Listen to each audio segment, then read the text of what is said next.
Հայաստանում Եվրոպական միության առաքելության ղեկավարը հետևել է հայ-ադրբեջանական սահմանին տիրող իրավիճակին։ Այս մասին տեղեկացրել է X-ի իր էջում։ Մարկուս Ռիտերը միացել է Տավուշի մարզի Իջևանի օպերատիվ բազայի բարեկային խմբին և հետևել հայ-ադրբեջանական սահմանագծված սահմանի հայկական կողմում տիրող իրավիճակին։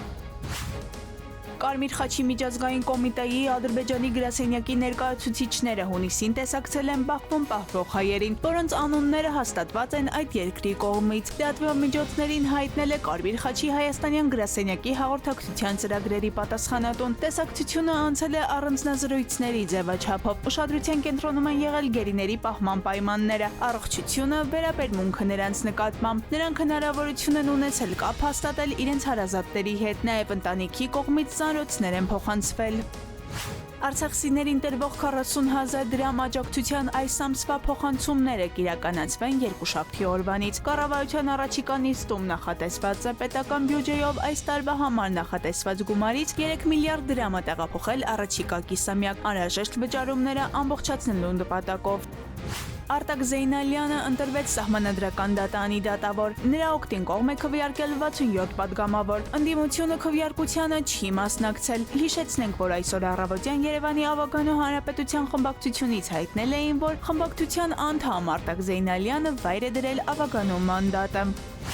Հայաստանի և Վրաստանի միջև հուլիսի 1-ից ոչ կանոնավոր ուղևորափոխադրումների նոր կանոններ կգործեն։ Երկու երկրների կառավարությունների միջև միջազգային ավտոմոբիլային հաղորդակցության մասին համաձայնագրի շրջանակում սահմանվել է ոչ կանոնավոր ուղևորափոխադրումների հսկիչ փաստաթղթի, ուղևորների ցուցակի փոխհամաձայնեցված ձևաչափն ու դրա լուծման պահանջները։ Այս մասին տեղեկանում ենք Հայաստանի զբոսաշրջության կոմիտեից։ Հսկիչ փաստաթուղթը պետք է լրացվի էլեկտրոնային եղանակով, իսկ դրա տպագրված տարբերակը վարորդը պարտադիր պետք է ներկայացնի վերահսկող մարմիններին։ Այս պահանջը ուժի մեջ է մտնելու 2025 թվականի հուլիսի 1-ից։